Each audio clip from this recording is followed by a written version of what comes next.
quinto ano. Bem-vindo, querido aluno Henry.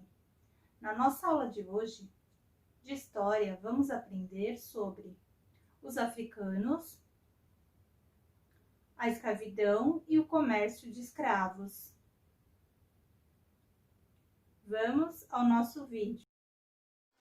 Com as grandes navegações dos séculos XV e XVI, Portugal formou um império com terras na Europa, na África, na América e na Ásia. O primeiro continente que os portugueses alcançaram navegando pelo Oceano Atlântico foi a África. Lá, eles estabeleceram contato com diferentes povos, mas a princípio não ocuparam o território. À América, os portugueses chegaram em 1500. Cerca de 30 anos depois, começaram a ocupar as terras com a produção de cana-de-açúcar, explorando o trabalho escravo de índios e africanos. O índio foi o primeiro a ser escravizado, mas essa prática sofreu resistência dos próprios índios, que conheciam o território e conseguiam escapar, e da Igreja Católica, que desejava catequizá-los.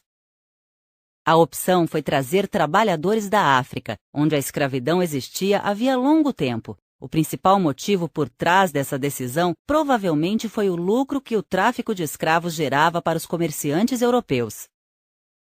Com esse comércio, a escravidão africana ganhou enorme proporção, provocando o maior movimento migratório forçado da história.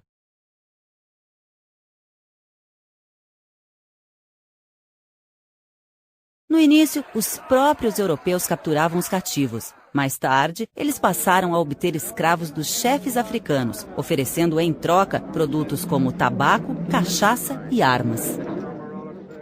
Vários povos e reinos africanos participavam do comércio de escravos. Os cativos eram capturados no interior do continente e podiam ser pessoas que não conseguiam quitar suas dívidas ou prisioneiros de guerra.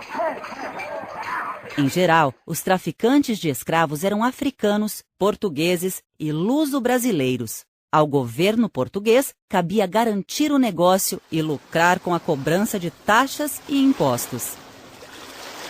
Os africanos aprisionados eram conduzidos a fortalezas, presídios e feitorias instalados nas regiões litorâneas do continente, onde ficavam presos por até 20 dias.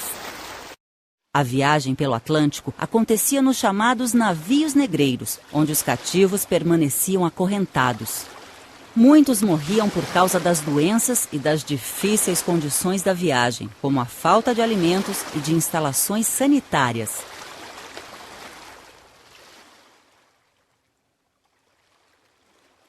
O Porto de Salvador era um dos principais lugares de desembarque de africanos no Brasil. Ao desembarcarem, os cativos recebiam cuidados para se recuperarem da viagem e poderem ser negociados nas cidades. A maior parte dos escravos seguia para as fazendas de cana-de-açúcar, onde não viviam mais do que 30 anos. Na nova terra, era preciso reconstruir a vida, aprender a língua, o trabalho e as regras do lugar, sempre convivendo com a vigilância dos feitores e com os castigos físicos. Muitos cativos buscavam a liberdade, alguns por meio da revolta ou da fuga, outros preferiam casar-se e obter permissão para construir uma família. Durante os quase 4 séculos de escravidão no Brasil, aproximadamente 5 milhões de africanos foram trazidos à força para a nossa terra. Com o trabalho e a convivência com outros povos, os africanos ajudaram a formar o nosso país e a nossa gente. Agora vamos às atividades de fixação do conteúdo. Na página 97, releia as informações da página 95 a 97 e sublinhe no texto. A. Como uma aldeia era formada? B. Por que as festas são importantes nas aldeias?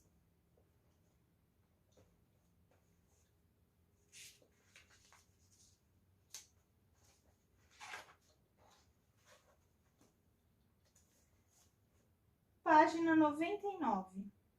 O que é correto? Assinale as frases ou frase com informações corretas sobre o texto lido. Então, nós temos aqui a frase A. Os escravos africanos foram trazidos para o Brasil porque eram pessoas atrasadas, sem nenhuma cultura e tradição, por isso precisavam ser escravizados em outros países? B. Os povos africanos organizavam-se em impérios importantes, com reis obedientes pelo seu povo, obedecidos pelo seu povo, que respeitavam seus costumes e tradições, acostumado a oferecer soldados e a pagar impostos, trabalhando nas terras desses soberanos? C. Os comerciantes portugueses não interferiam na vida dos grandes reinos quando conquistavam terras? Eles só compravam escravos que os próprios reis africanos vendiam em troca de mercadorias que necessitavam, como armas, fumo, aguardente e tecido?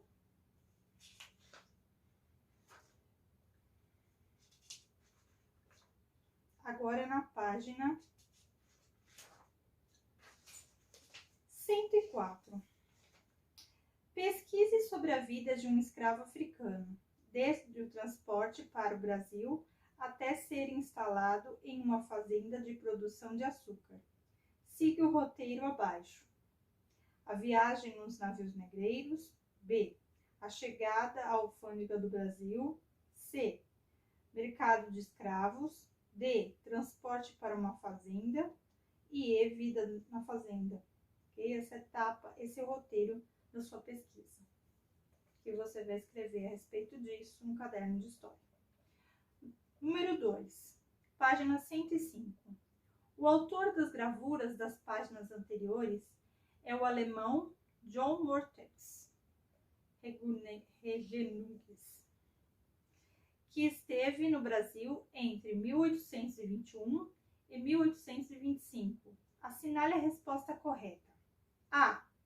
As cenas mostram que os escravos trabalhavam muito? B. As cenas mostravam que os escravos não eram maltratados? 3. Releia agora esse texto. Compare esse texto com o de Rugendas, visto anteriormente. A. Sublinhe no texto o trecho que informa o que aconteceu durante a travessia no navio negreiro. B. É possível afirmar que a autora tem uma opinião mais ou menos favorável que a de Rugendas sobre o tráfico dos escravos? Ok? Você vai falar a sua opinião a respeito disso, correto? E essas foram as atividades referentes à aula de hoje. Deixo aqui um grande abraço, fique com Deus, até a próxima aula.